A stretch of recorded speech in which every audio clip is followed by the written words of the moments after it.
Hello guys, इस video में आपको मैं लास्ट 6 मंथ की स्ट्रेटजी बताऊंगा यूपीएससी 2023 के लिए।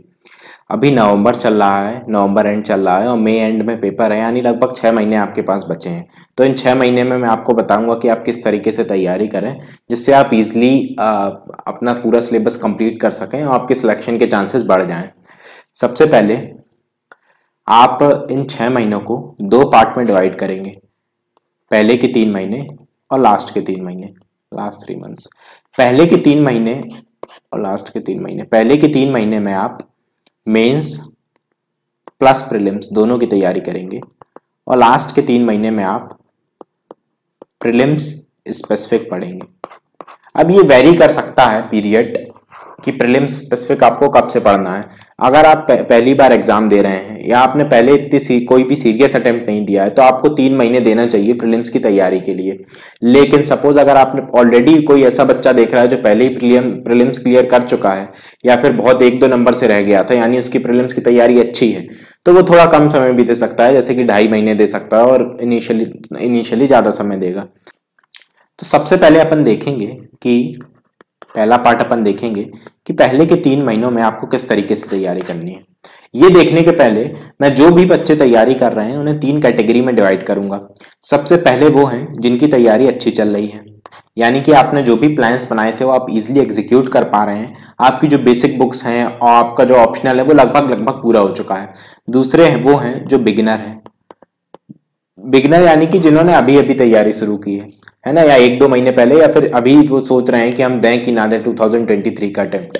और तीसरे बच्चे वो आ जाते हैं जो थोड़े कंफ्यूजन में हैं। कंफ्यूजन में वो क्यों हैं? ये मेजॉरिटी अराउंड 70-80% बच्चे इसी में आएंगे, क्योंकि वो तैयारी तो कर रहे थे 1 साल पहले से या इवन 2-3 साल से तैयारी कर रहे थे, लेकिन उनकी तैयारी इतनी अच्छे से नहीं हो पाई। जो भी इन्होंने प्लान बनाए थे वो आप एग्जीक्यूट नहीं कर पाए। उन्होंने पढ़ा तो है लेकिन वो उनको अब खुद ही ये नहीं पता चल पा रहा कि उन्होंने कितना पढ़ा है और अब उनको आगे क्या करना चाहिए। वो उनकी काफी चीजें रह रही हैं और वो बहुत ज्यादा कंफ्यूजन में है। ज्यादातर बच्चे इसी कैटेगरी में आते हैं और मैं भी जब 2021 में मैंने जब पेपर दिया था उस समय नवंबर 2020 में मैं भी इसी अवस्था में था कि मैं भी बहुत ज्यादा कंफ्यूज था। मुझे भी समझ नहीं आ रहा था कि मैं क्या करूं और किस तरीके से आगे बढ़ूं।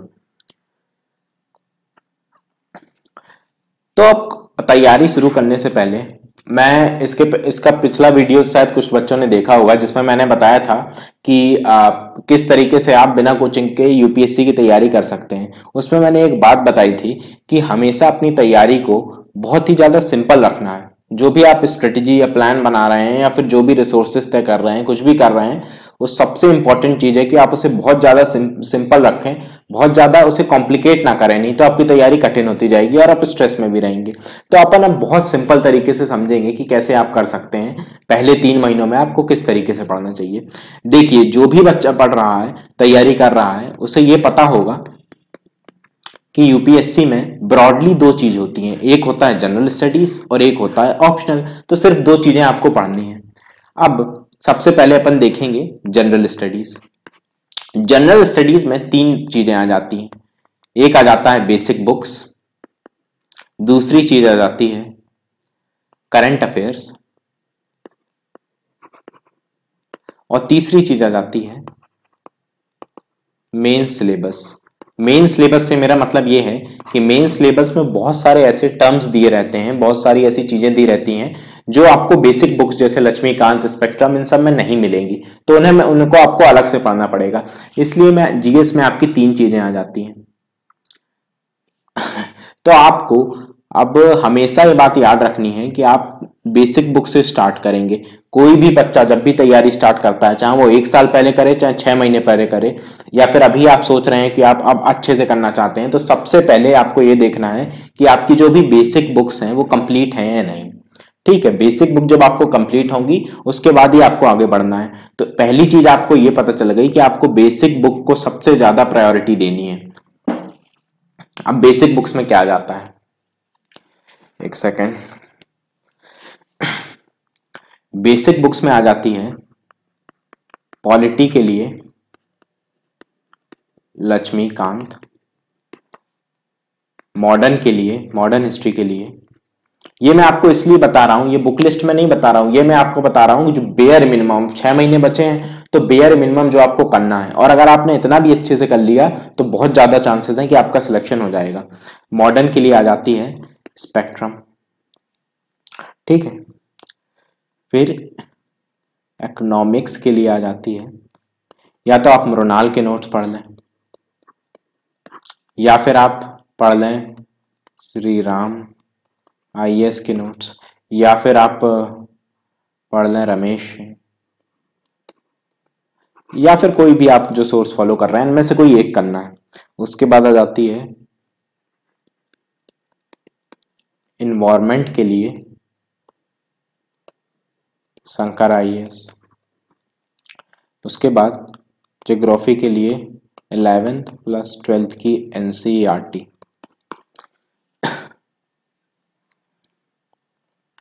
आर्ट एंड कल्चर के लिए 11th की फाइन आर्ट्स की NCERT प्लस नितिन सिंघानिया के कुछ स्पेसिफिक टॉपिक है ना, पूरी नहीं पढ़नी है आपको, कुछ स्पेसिफिक टॉपिक्स पढ़ने।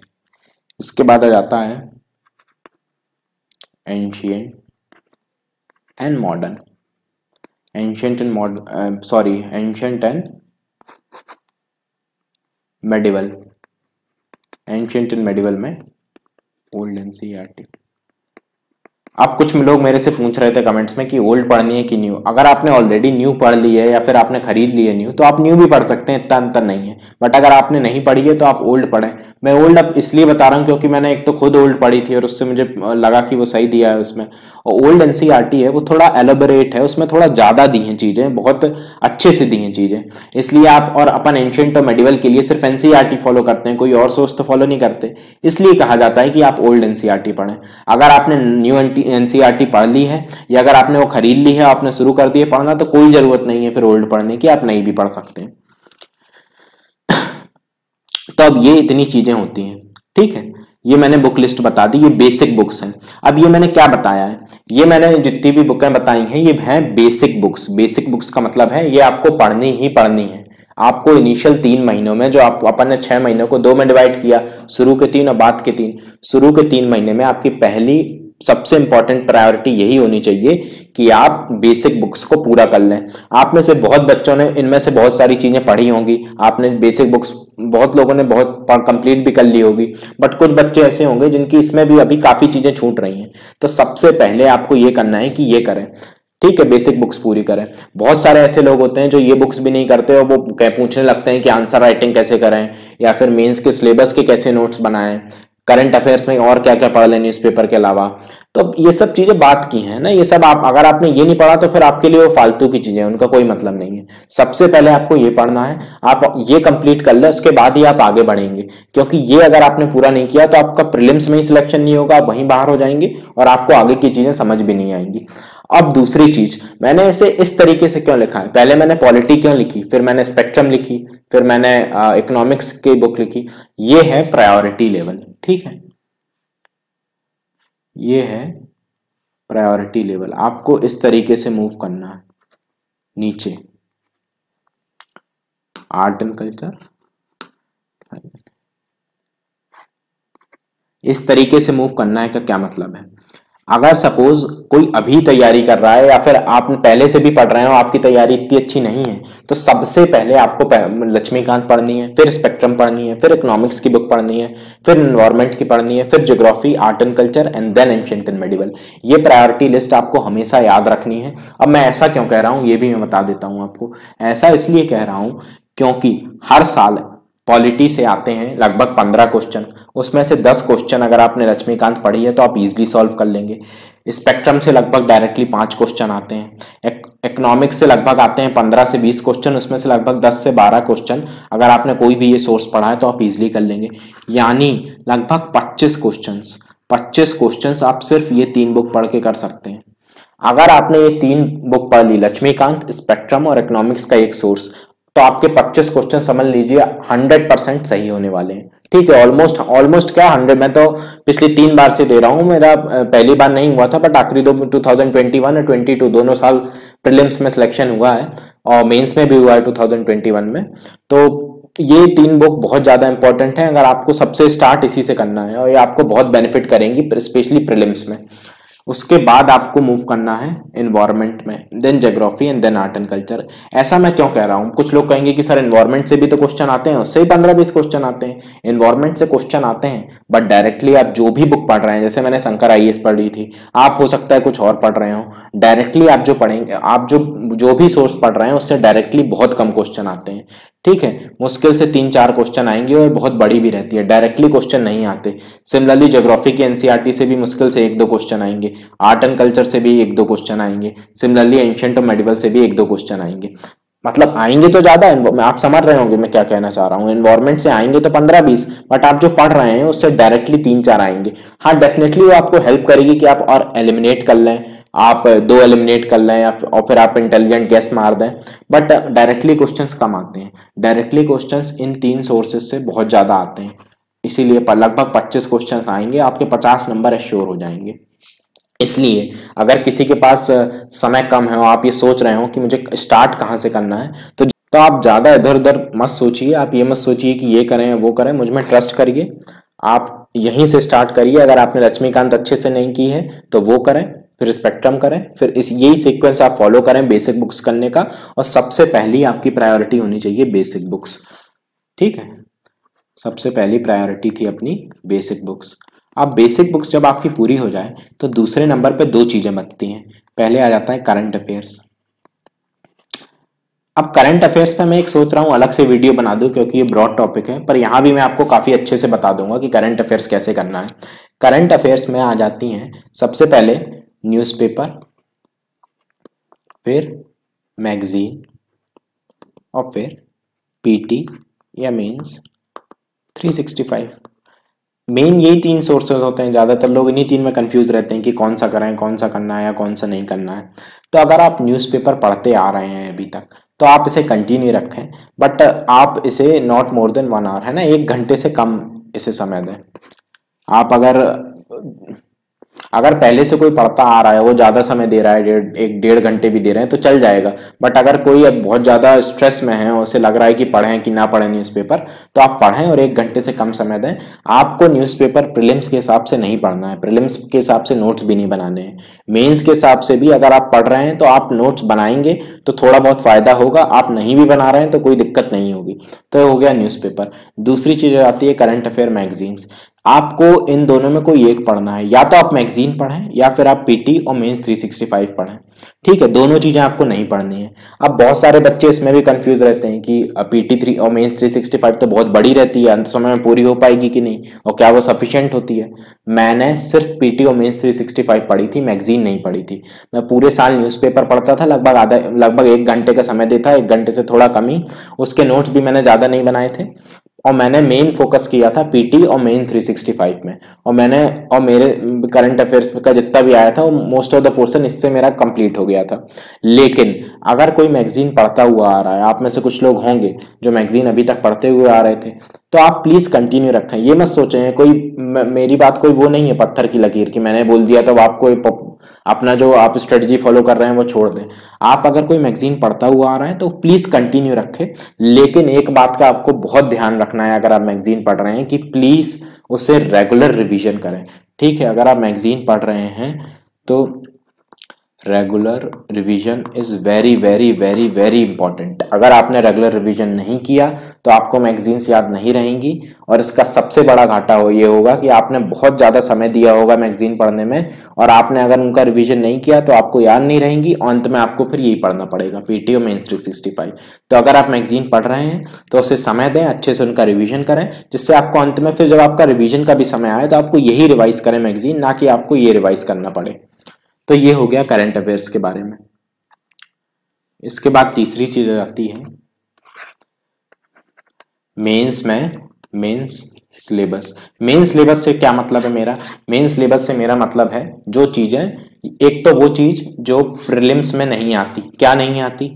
सबसे पहले GS1 का देखते हैं। GS1 में एक दी है post independence, word history, society, ये तीनों चीजें नहीं आती है ना प्रीलिम्स में, ये बस मेंस में आती हैं। GS2 में गवर्नेंस, सोसाइटी ये नहीं आती। GS3 में डिजास्टर मैनेजमेंट है ना, सिक्योरिटी के बहुत सारे टॉपिक स्पेसिफिक होते हैं जो मेंस बस में आते हैं, उसमें नहीं आते। GS4 पूरा, इसके अलावा ऐसे, ठीक है। ये सारी चीजें हैं जो सिर्फ और सिर्फ मेंस में आती हैं, प्रीलिम्स में नहीं आती। तो सबसे पहले आपको, जब अभी जो इनिशियल के 3 महीने हैं, इसमें सबसे पहले आपको देखना है कि आपने सारी बेसिक बुक पूरी कर ली है कि नहीं। अगर जब आपने अभी तक ना पढ़ी हो या आपने पहले से पढ़ी हो, उससे फर्क नहीं पड़ता।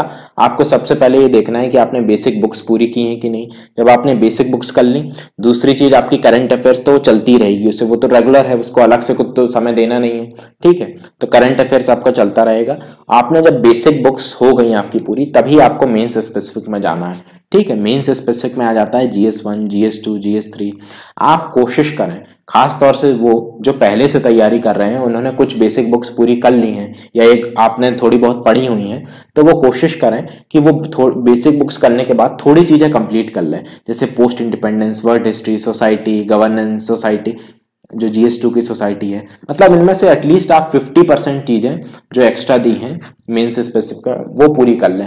इससे आपको बहुत फायदा होगा बाद में, जो 3 महीने का राउंड पीरियड मिलता है, 3.5 महीने का प्रीलिम्स और मेंस में, उसमें आपकी ऑलरेडी चीजें पूरी होंगी, तो आपका कॉन्फिडेंस भी बूस्ट होगा और आपको और बाकी चीजों को, जैसे आंसर राइटिंग आप तब करेंगे, उसमें आपको अच्छा समय मिल जाएगा, ठीक है। तो मैंने क्या बताया अभी तक कि आपको सबसे पहले बेसिक बुक करनी है, बेसिक बुक पे भी क्या प्रायोरिटीज रखनी है, उसके बाद आपको करंट अफेयर्स कैसे करना है, उसके बाद आप जो मेंस सिलेबस में मेंस स्पेसिफिक चीजें हैं वो आपको कब करनी है, हमें हमेशा वो बेसिक बुक्स होने के बाद ही करनी है। फिर एक चीज आ जाती है जो बहुत लोग पूछते हैं, और वो है आंसर राइटिंग। अब ये भी डिपेंड करता है कि आपकी अभी तक तैयारी कैसी हुई है। सपोज आप अभी एकदम तैयारी शुरू कर रहे हैं, आपकी इसके पहले की तैयारी बहुत बेकार है, तो आप बेसिक बुक्स करने में ही और थोड़ा बहुत मेंस स्पेसिफिक पढ़ने में ही आपका समय निकल जाएगा, आपको आंसर राइटिंग का इतना समय नहीं मिलेगा। तो आप बिल्कुल भी डरें और घबराएं नहीं, कि ऐसा नहीं होता कि आप, अगर मैंने भी अपनी लगभग 90% आंसर राइटिंग प्रीलिम्स और मेंस के बीच में की थी, तो अगर आप उस समय भी मेहनत करें, अच्छे से आंसर राइटिंग करें, तो भी आप कर सकते हैं। बट अगर आपके पास समय है इन द सेंस कि आपकी बेसिक बुक्स हो गई हैं पूरी और अब आप मेंस स्पेसिफिक सिलेबस पढ़ रहे हैं, तो आप कोशिश करें कि आप लगभग 50 से 60 क्वेश्चंस, ठीक है, ये भी बहुत ज्यादा नहीं है, सिर्फ 50 से 60 क्वेश्चंस, 50 से 60 क्वेश्चंस आप पूरे कर लिख लें। 50 से 60 क्वेश्चन मतलब बहुत कम है। अगर आप रोज सपोज 2 क्वेश्चन लिख रहे हैं 1 महीने के लिए, तो आपके 60 क्वेश्चंस हो जाएंगे। इससे आपका क्या होगा, इससे आपको पहली चीज ये होगी कि आपको पता चल जाएगा हाउ टू राइट। आपको सबसे जरूरी चीज यही होगी कि आपको ये पता चल जाएगा कि आपको लिखना कैसे है, इन द सेंस कि आपको इंट्रोडक्शन कैसे लिखना है, जो 7-8 तरीके होते हैं इंट्रोडक्शन लिखने के। फिर आपको बॉडी में कैसे सब डिवाइड करना है वेरियस पार्ट्स में, उनमें कैसे पॉइंट्स लिखने हैं, कैसे पॉइंट जनरेट करने हैं, किस तरीके से मल्टीपल तरीके से आप कंक्लूजन लिख सकते हैं, ये सारी चीजें आपको पता चल जाएंगी। और दूसरी चीज हो जाएगा कि आपका कॉन्फिडेंस बहुत बढ़ जाएगा।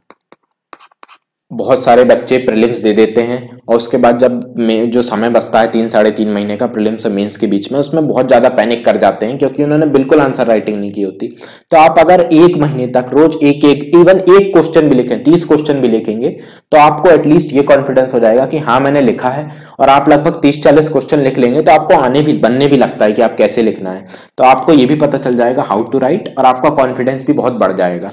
सो आंसर राइटिंग के लिए मेरी एडवाइस ये रहेगी कि आप एटलीस्ट 50 क्वेश्चन, 40 से 50 क्वेश्चन कोशिश करें कि आप लिख लें। और ये कठिन नहीं है, आप अगर रोज एक दो क्वेश्चन भी लिखेंगे सिर्फ 1 महीने, तो भी आप इतना कर लेंगे। उसके बाद आ जाता है और क्या डाउट रहता है लोगों के मन में, वो है ऑप्शनल करना है या नहीं। आप में से बहुत लोग होंगे जिन्होंने ऑलरेडी ऑप्शनल कर लिया होगा, या फिर बहुत उसका आप कुछ पार्ट कंप्लीट कर लिया होगा। और कुछ लोग ऐसे होंगे जिन्होंने ऑप्शनल नहीं किया होगा। तो मेरी एडवाइस है कि आप 50%, एटलीस्ट 50%, है ना, एटलीस्ट 50% अपना ऑप्शनल का सिलेबस पूरा कर लें प्रीलिम्स के पहले ही। जो इनिशियल के 3 महीने हैं, जो आपको अभी आने वाले 3 महीने हैं, इनमें आप पूरा कर लें 50% ऑप्शनल का। बिकॉज ऑप्शनल आपका बहुत मुश्किल होती है, जो प्रीलिम्स और मेंस के बीच में टाइम होता है उसमें पूरा करने में बहुत, मैंने आपको अभी हो सकता है लग रहा हो कि आप पूरा कर लेंगे, बट बहुत स्ट्रेस होती है। तो एटलीस्ट 50% पूरा कर लें। और जिनका ऑलरेडी हो चुका है थोड़ा बहुत, कुछ लोग ऐसे होंगे जो ऑलरेडी कर चुके होंगे 50%, तो वो कोशिश करें कि वो एक बार एटलीस्ट आप पूरा कर लें ऑप्शनल, है ना। आप भले रिवीजन ना कर पाए, अब कुछ लोग तो ये भी कहते हैं कि आपको आप एक आध बार रिवाइज भी करना चाहिए प्रीलिम्स के पहले, बट अब आपके पास समय कम है तो आपको अपने हिसाब से तय करना है कि आपको क्या करना है। बट आप कुछ भी करें, बट एटलीस्ट 50% अपना ऑप्शनल एक बार आप पढ़ लें, है ना। तो अब तक अपन ने क्या देखा, अपन ने देखा कि आपको बेसिक बुक्स पढ़नी है सबसे पहले, बीबी यानी बेसिक बुक्स, साथ में आप अपना करंट अफेयर्स पढ़ते जाएंगे। उसके बाद आपको मेंस सिलेबस एंड ऑप्शनल, ये एंड आंसर राइटिंग, ये तीनों चीजें करनी है। तो आपको सबसे पहले बेसिक बुक पढ़नी है, साथ में आप करंट अफेयर्स पढ़ते जाइए। जब ये पूरी हो जाए then move to main syllabus, और साथ में आप अपना ऑप्शनल कोशिश करें कि एटलीस्ट 50% पूरा कर लें। अगर आपका बेसिक बुक हो गई है तो ये सब साथ में चलेगा फिर, है ना। बेसिक बुक सबसे इंपॉर्टेंट है, पहले ये पूरी हो जाए। उसके बाद मेंस का सिलेबस, ऑप्शनल जो पढ़ रहे हैं, आंसर राइटिंग, रोज 1-2 क्वेश्चन लिखना है, ये आप सब साथ में भी कर सकते हैं।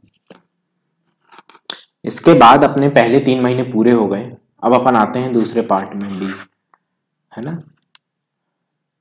3 months बिफोर प्री, 3 महीने अब आपके जब प्री के बचें तब आप क्या करें। मेरी एडवाइस रहेगी कि अगर आपका पहला अटेम्प्ट है, या फिर आपने आपका पहला सीरियस अटेम्प्ट है, या आपने पहले पेपर दिया है और बहुत ज़्यादा नंबरों से मिस कर रहे थे प्रीलिम्स को, तो आप आखिरी के 3 महीने यानी कि जो मार्च, अप्रैल और मई, शायद 28 मई को है पेपर, मुझे एग्जैक्टली नहीं पता, तो आप ये 3 महीने प्री के लिए फिक्स रखें। आपका भले ही कितना भी हुआ सिलेबस, बट आप मार्च अप्रैल में 3 महीने दें प्रीलिम्स को, बिकॉज प्रीलिम्स भी अब कठिन आता है और आपने इतना नहीं दिया और आपका प्रीलिम्स में ही नहीं हुआ, तो आपकी सारी ये मेहनत बेकार चली जाएगी जो आप अभी करेंगे। तो आपको प्रीलिम्स में क्या करना है, प्रीलिम्स में तो बहुत सिंपल है इसकी स्ट्रेटजी, कि आपकी जो भी बेसिक बुक्स हो, मैंने बेसिक बुक्स ऊपर बता दी थी, है ना, मैंने लगभग 8-10 बुकें बताई थी बेसिक बुक, सारे सब्जेक्ट की मैंने बता दी थी, वही बेयर मिनिमम है। आप उतनी ही चीजें अगर अच्छे से कर ली तो भी आपका प्रीलिम्स निकल जाएगा। तो सबसे पहले आपको बेसिक बुक्स पढ़नी है। बेसिक बुक्स में भी आपको सबसे पहले क्या करना है, वैसे तो मेरा एडवाइस रहेगा कि आप जो अभी के 3 महीनों में सारी बेसिक बुक्स पूरी कर लें, बट अगर सपोज आपका कुछ लेफ्ट आउट हो गया हो, यानी कि सपोज आपकी कुछ चीजें रह गई, कुछ थोड़ा एंशिएंट रह गया है, मेडिवल रह, कुछ भी आपका छूट रहा हो, तो सबसे पहले आप ये करेंगे। उसके बाद दूसरी बात, फिर आप प्रायोरिटी वाइज मैंने ऊपर प्रायोरिटी बताई थी ना, आप मूव करेंगे और एक एक करके सारी बेसिक बुक्स पूरी कर लेंगे। उसके बाद दूसरी चीज आ जाती है करंट अफेयर्स। बस इसमें प्रीलिम्स में 2 ही चीज है ना, बेसिक बुक्स करनी है और करंट अफेयर्स। करंट अफेयर्स में या तो आपने मैगजीन पढ़ी होगी, या फिर तो आप इसको रिवाइज करें। आपने जो भी मैगजीन पढ़ी थी आप उसे रिवाइज करें। अगर आपने मैगजीन नहीं पढ़ी थी, ये और है, दोनों नहीं करना है, तो आप PT 365 पढ़ लें। PT 365 पढ़ें, वैसे मल्टीपल बार टाइम्स रिवाइज करें। आपको मैं फिर बता रहा हूं कि दोनों नहीं करने हैं, सिर्फ एक करना है। मैगजीन अगर आपने पढ़ी है पूरे साल तो आप उसे रिवाइज कर लें। PT अगर नहीं पढ़ी तो PT 365 पढ़ लें।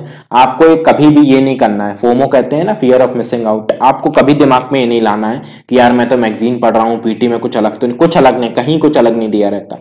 आप इनमें से कोई एक कर लें। अगर आपने दोनों करने की कोशिश की तो आप एक भी अच्छे से नहीं कर पाएंगे और फिर आपको नहीं बनेंगे क्वेश्चंस। तो बस ये 2 चीजें हैं। इसके बाद प्रीलिम्स में क्या आ जाती हैं और प्रीलिम्स में क्या आ जाता है, ठीक है। आपको याद रखना है कि पहले आपको बेसिक बुक्स करनी है, फिर करंट अफेयर्स पूरा करना है, फिर प्रीलिम्स में स्पेसिफिक और क्या चीजें आ जाती हैं। एक आ जाता है CSET। आपको CSET इग्नोर नहीं करना है। CSET हर साल बहुत कठिन आने लगा है। CSET की सबसे अच्छा तरीका ये है कि लास्ट 3 इयर्स के आप पेपर लगाएं। लास्ट 3 इयर्स के, अब मैं लास्ट 3 इयर्स क्यों कह रहा हूं कि 3 इयर्स से ही कठिन आ रहा है वो, तो आपको लास्ट ईयर्स के पेपर लोग कहते हैं लगाना है, इसका मतलब ये नहीं कि आप 2015, 16, 17 उस टाइम के लेके बैठ जाएं। लास्ट 3 इयर्स यानी कि 2020, 2021 और 2022, ये 3 साल के आपको पेपर लगाने हैं। अगर आपके सारे पेपर्स में मोर देन 90 आ रहे हैं, more than 90, although cut off तो अराउंड 67-8 ही जाता है, बट फिर भी मैं मोर देन 90 लेके चल रहा हूँ, क्योंकि वहाँ हो सकता है कि आप वहाँ बहुत स्ट्रेस रहता है तो थोड़े नंबर कम हो जाते हैं। तो अगर आपके तीनों में मोर देन 90 आ रहे हैं 2020, 21, 22 में, तो आप ये एश्योर हो जाइए लगभग मोर देन 90% चांसेस हैं कि आपका क्लियर हो जाएगा। अब 10% तो थोड़ा वहाँ डिपेंड करता है कि आप कैसे दे रहे हैं पेपर, बट 90% चांसेस रहेंगे कि आपका क्लियर हो जाएगा। लेकिन अगर आपके कम आ रहे हैं तो सी सेट की आपको तैयारी करनी पड़ेगी। अगर आपके किसी में भी लेस देन 90 आ रहे हैं, देन आपको सेपरेट प्रिपरेशन करनी पड़ेगी, ठीक है, अलग से सी सेट की तैयारी करनी पड़ेगी। आपको बिल्कुल शर्माना नहीं है कि मैं तो यार इंजीनियर हूँ या मैं किसी अच्छे कॉलेज से पढ़ा हूँ, मैंने इंजीनियरिंग की है, मेरी मैथ्स पहले अच्छी थी। आपको कुछ नहीं सोचना है। आपको अगर कम आ रहे हैं तो आपको अलग से तैयारी करनी है। अगर आपने नहीं की तो बहुत बहुत सारे इंजीनियर्स हैं और बहुत सारे अच्छे बहुत होशियार बच्चे रहते हैं जिनका GS1 निकल जाता है लेकिन वो सी सेट में रह जाते हैं, और फिर ये तो मतलब एकदम ब्लंडर है। अगर आपके कम नंबर आ रहे हैं तो आपको तैयारी करनी ही पड़ेगी। अब ये तैयारी आप कहाँ से कर सकते हैं? आप ये तैयारी करने की बहुत सारे सोर्सेज हो सकते हैं, बहुत सारे क्रैश कोर्सेज होते हैं, बहुत सारे यूट्यूब में। आप क्रैश कोर्स की भी जरूरत नहीं है, यूट्यूब में फ्री में मिल जाता है ना, तो पैसा क्यों बर्बाद करना। यूट्यूब में फ्री में मिल जाएंगे आपको बहुत सारे कोर्सेज, और आपको फिर मतलब उसके वो बहुत सिंपल पेपर रहता है। आप खुद उसे एनालाइज करें आपकी क्या गलती हो रही है, और फिर आप उस हिसाब से तैयारी आगे करें। और पर सी सेट की करनी जरूर है। अगर आपके नंबर 3 साल के देने हैं, पेपर कम आ रहे हैं, तो सी सेट की अलग से तैयारी करनी है। उसके बाद एक चीज आ जाती है मॉक्स एंड पास्ट ईयर क्वेश्चंस। ठीक है, ये उल्टा लिख लिया मैंने, है ना, उल्टा लिख लिया मैंने। उल्टा लिख लिया इन द सेंस, पहले आपको पास्ट ईयर क्वेश्चंस देखने हैं, फिर देखना है मॉक्स। हमेशा past year questions are way more important than mocks. पिछले एटलीस्ट 5 साल के आपको देखने हैं, हो सके तो 10 साल के देख लें। पिछले साल के क्वेश्चंस देखने हैं इन द सेंस आपको क्वेश्चंस भी देखने हैं और आप पेपर भी सॉल्व करने हैं आपको पूरे। उसके बाद और आपको एक बात याद रखनी है कि जब भी आप पास्ट ईयर के पेपर दे रहे हो तो अपने नंबर ना एनालाइज करें, है ना। हो सकता है आप 2021 का पेपर दें और आपके 100 नंबर आने लगे और आप सोचें उस साल कट ऑफ तो 90 गया था, ऐसा नहीं होता है। और हो सकता है आपके 80 आए और आपको लगे कट ऑफ 90 गया था। आपको दोनों कंडीशन में स्ट्रेस नहीं लेना है।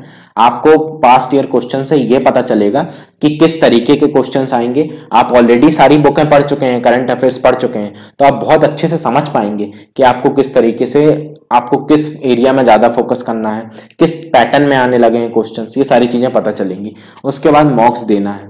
मॉक्स मैंने प्रीवियस ईयर क्वेश्चन से ज्यादा इंपॉर्टेंट है, बट मॉक्स भी आपको देने ही देने हैं। मेरे हिसाब से लगभग 15 से 20 फुल लेंथ। मैंने सिर्फ फुल लेंथ, मैंने कुछ वो भी दिए थे सब्जेक्ट स्पेसिफिक भी, लेकिन अगर आप इनिशियल स्टेजेस में सब्जेक्ट स्पेसिफिक दे सकते हैं, मतलब जो स्टार्टिंग जब आप प्रीलिम्स स्पेसिफिक तैयारी शुरू करें उस समय दे सकते हैं सब्जेक्ट स्पेसिफिक, बट आपको ज़्यादा फायदा होगा फुल लेंथ टेस्ट से। 15 से 20 आपको फुल लेंथ टेस्ट देने ही देने हैं। मैंने अलग अलग कोचिंग्स के दिए थे, आप कुछ किस कोचिंग्स के ये भी बता देता हूँ। मैं बता रहा हूँ तो पूरा ही बता दूँ। विजन, इनसाइट्स, फोरम और बाजीराम, इनके दिए थे मैंने। इतनों के नाम क्यों लिख दिए हैं, बिकॉज फुल लेंथ सबके ज्यादा नहीं रहते हैं ना, 5-6 ही रहते हैं सबके, तो आप 5-5 मान लें तो लगभग 20 हो जाएंगे सबके फुल लेंथ। आपको देने हैं फुल लेंथ टेस्ट, आपको उनको अच्छे से एनालाइज भी करना है देने के बाद, है ना। सिर्फ देने से फायदा नहीं होगा। इससे आपको क्या पता चलेगा टेस्ट देने से? पहला फायदा होगा कि आपको एक स्ट्रेटेजी बन जाएगी। स्ट्रेटजी इन द सेंस, अभी तक मैं बता रहा था कि आपको, जैसे अभी अपन लोग क्या कर रहे हैं, स्ट्रेटजी बना रहे हैं कि 6 महीने में आपको कैसे तैयारी करनी है, पहले 3 महीने में क्या करना है, फिर 3 महीने में क्या करना है। सिमिलरली पेपर देने की भी एक स्ट्रेटजी होती है। आप जब प्रीलिम्स का पेपर देंगे तो आपको पता होना चाहिए कि आप लगभग कितने क्वेश्चन करेंगे, आपकी एक्यूरेसी क्या है, आप किस तरीके से अटेम्प्ट करेंगे, शुरू से स्टार्ट करेंगे या एंड से शुरू करेंगे, या आप पहले किस सब्जेक्ट के करेंगे। ये सारी चीजें आपको पता होनी चाहिए, और ये आप स्ट्रेटजी आपको पहले मॉक्स में ट्राई करनी पड़ेगी और उसके बाद ही वहां इंप्लीमेंट करनी है। अगर आपने डायरेक्ट वहां इंप्लीमेंट की तो आपका नहीं होगा, तो ये तो तय है फिर, क्योंकि फिर वहां तो आप पैनिक कर जाता है इंसान बहुत ज्यादा, है ना। आप कोई भी चीज बना रहे हैं स्ट्रेटजी कैसे अटेम्प्ट करना है, तो पहले आप मॉक्स में ट्राई कर लें। दूसरी चीज आपको पता चलेगी, दूसरी चीज आपकी हो जाएगी प्रैक्टिस। ठीक है, प्रैक्टिस इन द सेंस बहुत सारे जो क्वेश्चन जो इनमें रहते हैं मॉक्स में, ज्यादातर क्वेश्चंस वो या तो करंट अफेयर्स से या बेसिक बुक्स से रहते हैं। उससे आपको पता चल जाएगा कि आपकी तैयारी कैसी है बेसिक बुक्स की। अगर आपके बहुत कम नंबर आ रहे हैं, है ना, तो जैसे सपोज किसी के 60 ही 70 आ रहे हैं 200 में, तो उसकी तैयारी मतलब इनकम्प्लीट है ना, फिर उसकी अच्छे से नहीं हुई है तैयारी, और उसको फिर और बेसिक बुक्स को बार और अच्छे से पढ़ना है, बार बार रिवाइज करना है। बट आपको एक और चीज है कि मार्क्स में इतना ज्यादा फोकस नहीं करना है, इतना ध्यान नहीं देना है। आपके अगर बहुत कम आ रहे हैं तो दिक्कत है, बाकी फिर वो रेंज वेरी करती है। हो सकता है कभी आपके 80 मार्क्स आए, कभी 120 आ जाएं, तो वेरी करता रहता है कि किस हिसाब से पेपर है और किस हिसाब से आप उसमें क्वेश्चंस आ रहे हैं, इन सब चीज़ों पर डिपेंड करता है। तो आपको इतना ज़्यादा स्ट्रेस नहीं लेना है कि मेरे यार मार्क्स में इतने कम आ रहे हैं। आपको मार्क्स सिर्फ दो चीज़ों के लिए देना है, एक स्ट्रेटजी के लिए और प्रैक्टिस के लिए। और प्रैक्टिस इन द सेंस आपको एक बात में ध्यान देना है कि अगर उस मॉक में कोई भी क्वेश्चन बेसिक बुक से आ रहा है या उस करंट अफेयर से आ रहा है जो आपने पढ़ा है, तो वो गलत नहीं होना चाहिए। फिर जो आपने पढ़ा है वो नहीं होना चाहिए गलत, जो उसमें कुछ नया आ रहा है वो तो आप छोड़ दें, ठीक है, वो आप छोड़ भी देंगे तो कुछ फर्क नहीं पड़ेगा। बट आपने जो बेसिक बुक्स पढ़ी हैं और करंट अफेयर्स पढ़ा है, उससे अगर क्वेश्चन आ रहे हैं तो आपको बनना चाहिए। और इसके अलावा आप मेरा एक और वीडियो देख सकते हैं जो प्रीलिम्स स्पेसिफिक मैंने बताया था कि मैंने कैसे 2 प्रीलिम्स क्लियर किए। उसमें मैंने और डिटेल में बताया है कि आप किस तरीके से पेपर अटेम्प्ट कर सकते हैं, कैसे आप स्ट्रेटजी बना सकते हैं। तो ये थी एक मेरी ब्रॉड स्ट्रेटेजी। अब इसमें मैंने जैसा बताया, मैं उसमें जिस चीज में विश्वास नहीं करता वो मैं नहीं बताऊंगा। मैं माइक्रो टाइम टेबल पे मैंने कभी भरोसा मतलब वो नहीं किया। Micro time table in the sense कि मैं आपको बताऊं, बहुत सारे वीडियोस डले हैं यूट्यूब में जो आपको बताते हैं कि आप एक हफ्ते में ये कर लें, फिर अगले हफ्ते ये कर लें, है ना, कि इस दिन ये करेंगे, आप इतने घंटे ये पढ़ लेंगे। ये फालतू की चीजें हैं, ये कोई इंप्लीमेंट ही नहीं कर सकता, है ना। आप मुझे बता दें तो मैं भी नहीं कर पाऊंगा, मेरा तरीका अलग है, आपका तरीका अलग है। वो सिर्फ उसके लिए होते हैं कि अपनी सेटिस्फेक्शन के लिए, कि आपको एग्जैक्ट पता चल गया, बट वो उसका कोई मतलब नहीं है, क्योंकि आप इंप्लीमेंट नहीं कर पाएंगे। अगर आपको ब्रॉडली पता होगा कि आपके लिए क्या इंपॉर्टेंट है पहले 3 महीनों में, और आपको फिर आखिरी के 3 महीनों में क्या इंपॉर्टेंट है, तो आप अपने हिसाब से तैयारी करेंगे, आप अपने हिसाब से बना लेंगे एक ब्रॉड टाइम टेबल कि इतने समय में ये करूंगा। आपको पता भी है अब एग्जैक्ट कि आपके पास कितना समय है। आप कोई समय बर्बाद करने का समय तो चला गया ना, तो आपको मेहनत करनी है। तो ये ब्रॉड टाइम टेबल है, ब्रॉड स्ट्रेटजी है, जिसे आप फॉलो करें। और अगर आपने फॉलो की और इम्प्लीमेंट की तो आपके बहुत हाई चांसेस हैं कि आपके सिलेक्शन होगा इस साल। Thank you all for watching.